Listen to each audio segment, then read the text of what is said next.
Bonjour, bienvenue, j'espère que vous allez bien, j'espère que tout se passe bien pour vous.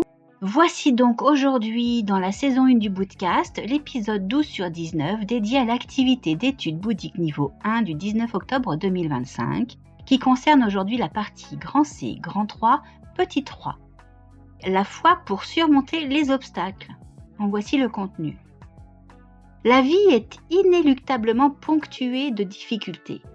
Et au cours de nos luttes pour Kozen Rufu, il est certain que nous rencontrerons épreuves et obstacles.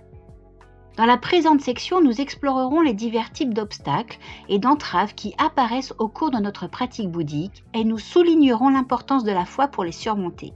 Notre objectif étant d'atteindre la bouddhéité en cette vie, il est important de maintenir notre foi et notre pratique bouddhique tout au long de notre existence.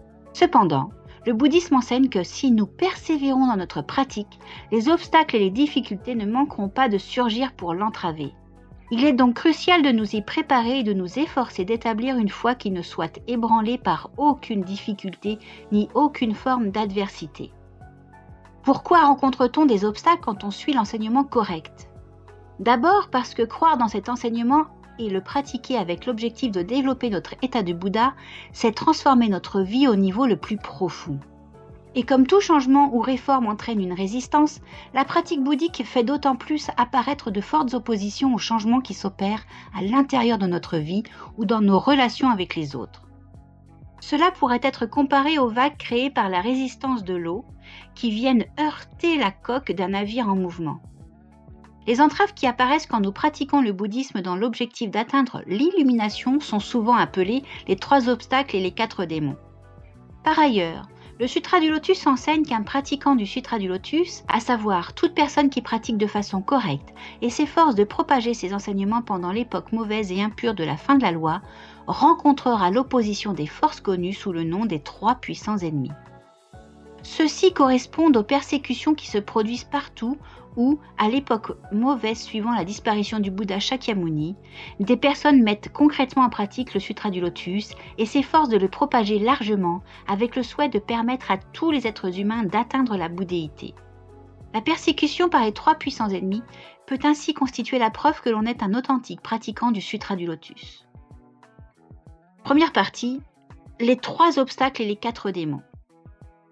Dans la lettre intitulée « Lettre aux 2 frères Ikegami », l'écrit 61, Nichiren écrit « On lit dans un passage du même volume, le 5e volume de la grande concentration et pénétration de Tiantai, à mesure que la pratique progresse et que la compréhension grandit, les 3 obstacles et les 4 démons émergent sous des formes trompeuses, rivalisant les uns avec les autres pour entraver le pratiquant. Il ne faut être ni influencé ni effrayé par eux. Tomber sous leur influence nous mènera dans les voies du mal. Se laisser effrayer par eux nous empêchera de pratiquer l'enseignement correct. Cette déclaration non seulement s'applique à moi, mais constitue aussi un guide pour mes disciples. Faites respectueusement vôtre cet enseignement et transmettez-le comme principe de base de la foi aux générations futures. Comme l'enseigne ce passage, quand nous croyons dans l'enseignement bouddhique correct et que nous avançons dans notre pratique bouddhique en approfondissant notre foi, des fonctions apparaîtront pour faire obstacle à notre progression. C'est ce que l'on appelle les 3 obstacles et les 4 démons. Dans cette même lettre, Nichiren décrit ainsi les éléments caractéristiques des 3 obstacles et 4 démons. Les 3 obstacles cités dans le passage ci-dessus sont celui des désirs terrestres, celui du karma et celui de la rétribution. L'obstacle des désirs terrestres est l'entrave à notre pratique qui provient de l'avidité, de la haine, de l'ignorance, etc. L'obstacle du karma correspond aux entraves qui proviennent de notre femme et de nos enfants, et l'obstacle de la rétribution correspond aux entraves provenant de notre souverain ou de nos parents.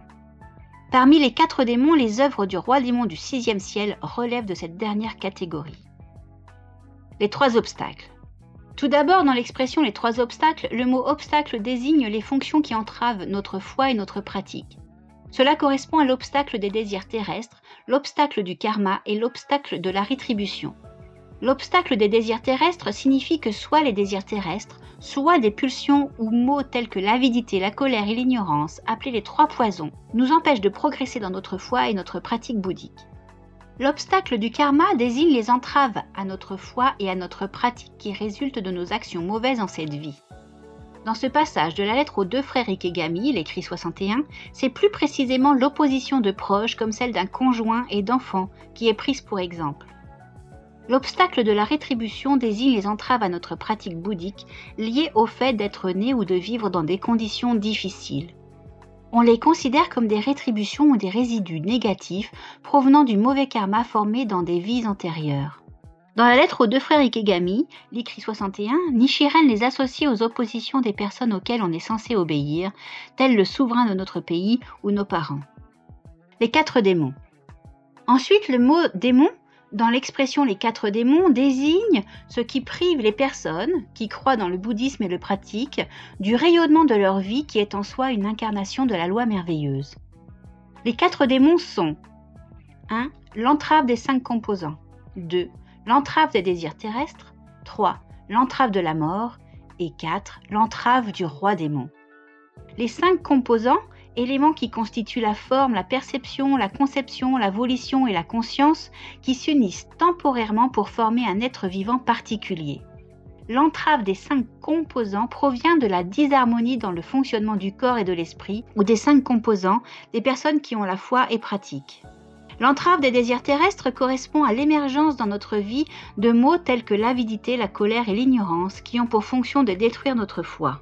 L'entrave de la mort apparaît quand la pratique bouddhique d'une personne est interrompue par son décès. On peut également dire que nous avons été vaincus par l'entrave ou par le démon de la mort quand le décès d'un pratiquant ou d'un proche nous amène à douter de notre foi bouddhique. Enfin, il y a l'entrave du roi démon. L'expression roi démon est une abréviation de l'expression roi démon du ciel où l'on jouit librement du fruit des efforts des autres.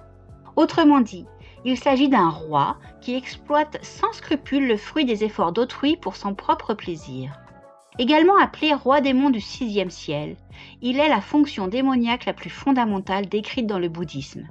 Nichiren déclare que l'obscurité fondamentale se manifeste sous la forme du roi démon du 6e ciel, dans l'écrit 166, le traitement de la maladie. Il veut dire par là que cette fonction démoniaque provient de l'illusion fondamentale inhérente à la vie elle-même. Elle se révèle sous différentes formes et utilise toutes sortes de moyens pour persécuter et opprimer ceux qui pratiquent correctement le bouddhisme. Plus spécifiquement, cette fonction démoniaque apparaît dans la vie de ceux qui sont au pouvoir ou qui exercent une forte influence sur les pratiquants. Les sages se réjouiront alors que les insensés battront en retraite. Il est donc clair que, au cours de notre pratique bouddhique, les obstacles et les difficultés émergeront afin d'entraver notre progression. Il importe toutefois d'avoir conscience que ni les désirs terrestres, tels que l'avidité, la colère et l'ignorance, ni nos conjoints, compagnons, enfants ou parents, ni notre propre corps et notre propre esprit, ni même la mort ne constituent en eux-mêmes des obstacles et des démons. En fait, ce qui leur permet d'agir sous la forme des 3 obstacles et des 4 démons, c'est notre manque de force vitale, qui nous amène à subir leur influence négative. Le Bouddha Shakyamuni lui-même a pu atteindre l'illumination en percevant clairement que les diverses illusions surgissant dans son esprit étaient des fonctions démoniaques qui tentaient de l'empêcher de parvenir à son objectif. Pour nous, la clé qui permet de vaincre les fonctions démoniaques consiste à développer une foi suffisamment forte pour que rien ne puisse nous ébranler. À ce sujet, Nichiren déclare « Il y a certes quelque chose d'extraordinaire dans le flux et le reflux des marées, le lever et le coucher de la lune et la façon dont se succèdent l'été, l'automne, l'hiver et le printemps. De même, il est extraordinaire qu'un homme du commun atteigne la bouddhéité. À ce moment-là, inévitablement, les 3 obstacles et les 4 démons apparaîtront, et les sages se réjouiront alors que les insensés battront en retraite. » C'est tiré de l'écrit 77 intitulé « Les 3 obstacles et les 4 démons ». Quand les 3 obstacles et les 4 démons apparaissent, il est crucial d'avoir la conviction que c'est précisément le moment d'avancer à grands pas vers l'atteinte de la bouddhéité, et comme les sages qui se réjouissent face à de tels défis, de persévérer dans notre foi et de les surmonter. Petit 2, les 3 puissants ennemis. Le chapitre Exhortation à la persévérance, le 13e du Sutra du Lotus, décrit dans sa partie versifiée en 20 lignes les 3 puissants adversaires qui persécuteront ceux qui luttent pour propager les enseignements du Sutra à l'époque de la fin de la loi. Connus sous le nom de 3 puissants ennemis, ce sont 1. Les laïcs arrogants, 2. Les moines arrogants et 3. Les faux sages arrogants. Ils sont tous décrits comme arrogants parce qu'ils arborent maintes formes de dédain et de mépris, convaincus d'être supérieurs ou meilleurs que les autres.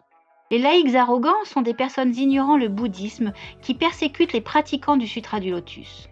Le Sutra explique qu'ils couvriront de calomnies ces pratiquants, les insulteront et les diffameront, voire les attaqueront avec des armes telles que des sabres et des bâtons. Les moines arrogants correspondent au clergé bouddhiste qui calomnie les pratiquants du Sutra du Lotus. Leur compréhension étant incorrecte et leur cœur corrompu, ils ne comprennent pas le sens profond des enseignements bouddhiques. Et pourtant, attachés à leur mode de pensée et se croyant supérieurs aux autres, ils harcèlent et persécutent les personnes qui suivent l'enseignement correct. Les faux sages arrogants sont des moines qui semblent dignes de respect et sont considérés comme des sages par la population. Ils vivent généralement à l'écart de la société. Cependant, consumés par l'avidité et le désir de profit, ils sont mal intentionnés et cherchent à déstabiliser ou tromper les pratiquants du Sutra du Lotus. Leur tactique habituelle consiste à s'approcher du dirigeant, des hauts responsables ou d'autres personnes en position d'autorité et à émettre de fausses allégations à l'encontre des pratiquants, notamment en les présentant comme des personnes aux vues erronées, afin d'inciter ceux qui sont au pouvoir à les opprimer. Le Sutra du Lotus décrit en ces termes l'état dans lequel tombe le cœur ou l'esprit de celui qui se trouve sous l'influence de tels mots. Des démons maléfiques prendront possession des autres. C'est dans le chapitre 13 du Sutra du Lotus. Il enseigne que, à l'époque de la fin de la loi, les pratiquants du Sutra seront à maintes reprises assaillis et chassés par les personnes ayant succombé à ces tendances mauvaises. Parmi ces 3 puissants ennemis, on dit que, s'il est possible d'affronter le premier et le deuxième, le troisième est le plus redoutable et le plus dangereux. En effet, il est particulièrement difficile de percevoir et de reconnaître la véritable nature de ces personnalités religieuses de haut rang qui bénéficient d'une grande estime, les faux sages arrogants. À l'époque de la fin de la loi, dès lors que les personnes propagent les enseignements du Sutra du Lotus, ces 3 puissants ennemis apparaissent et tentent de s'interposer et d'entraver leurs actions. Les efforts de Nichiren pour propager le Sutra du Lotus lui ont valu des persécutions causées par les 3 puissants ennemis, exactement comme l'avait prédit le Sutra, ce qui lui a permis de prouver qu'il était le pratiquant du Sutra du Lotus à l'époque de la fin de la loi. C'était donc le 12e épisode sur 19 dédié à l'activité d'études bouddhiques niveau 1 du 19 octobre 2025, sur la partie grand C, grand 3, petit 3, la foi pour surmonter les obstacles. J'espère que ça vous a plu, j'espère que ça vous aide pour vos révisions, vraiment, que c'est un bon support. N'hésitez pas à partager autour de vous. S'ils ne savent pas que le podcast existe, comment peuvent-ils l'écouter, messieurs, dames ? Alors, je vous laisse partager autour de vous. Toutes les plateformes de streaming audio sont accessibles. Voilà, Spotify, Deezer, Apple Podcasts, Google Podcasts, Acast, qu'en sais-je de meilleur. N'oubliez pas sur YouTube aussi, c'est free, c'est gratuit. Abonnez-vous, activez la cloche, ne loupez rien. Retrouvez-nous sur Instagram si vous ne voulez rien louper. Je vous dis à très très vite et je suis de tout cœur avec vous. Bisous bisous!